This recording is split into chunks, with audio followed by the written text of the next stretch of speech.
Q-U-I-B-O-L-O-Y, Q-U-I-B-O-L-O-Y, Q-U-I-B-O-L-O-Y. Bigyan daan sa Senado si Pastor Apollo. May tanong ako sa'yo, gusto mo ba ng pagbabago na walang bahid na korupsyon at may mga resibo? Bigyan natin ng daan ang isang pangalan na Apollo, iluklok na natin siya sa Senado. Walang katulad ng nagawa niya pambihira talaga sa kanyang simbahan at sa ting bansa kay halaga. Akalain mo Kingdom, world largest dome in Asia, may tamayong din sa Davao na alaha din ni Eva. Hindi lang malaparaisong pamantayang ginawa, pang malakas ang worthless ang dating na nakakahanga. Cleanliness is godliness, kaya buong paligid ay malinis. Ating gobyerno sa nangamanguna neto, oh my goodness. And it takes a long time just for me to all discover na ang tulong nila buong mundo na ang na-cover. All his blessings he will share para lahat makarecover. Pag si Pastor ang nanalo, corruption will be game over.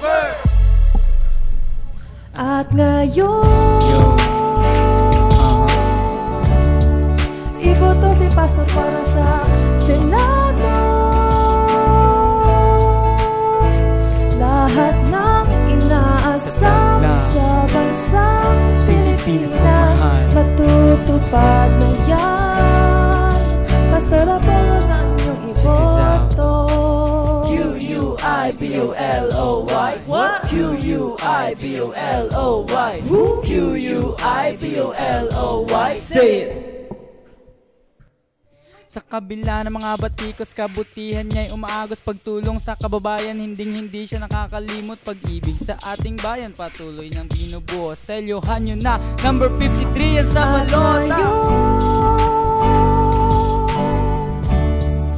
Iboto si Pastor para sa Senado. Pastor Apollo sa Senado, 53 sa balota. Lahat ng inaasam sa bansang Pilipinas matutupad na yan. Pastor Apollo na inyong iboto. Maluwag ka ng paniniragan at tinggit po, ibabalot na kamantya sa akin ilang puso, pero itim kasamaan na hindi makontento. Ating gobyerno nakakalito, ang taong bayan nagkakagulo, ninakawan ng bayan para sa luho, hindi na malaman kung paano ba to. Ngayon ang panahon, iboto si Pastor para sa Senado.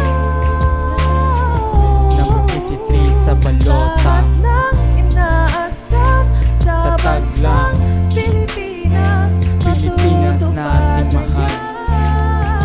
Pastor Apollo na inyong iboto.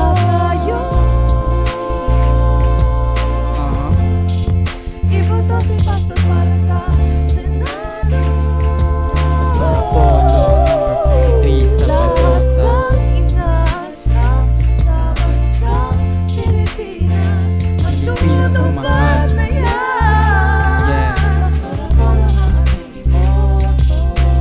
Q-U-I-B-O-L-O-Y, Yeah. Q-U-I-B-O-L-O-Y, Q-U-I-B-O-L-O-Y. Huwag kalimutan sa Senado, 53 sa balota.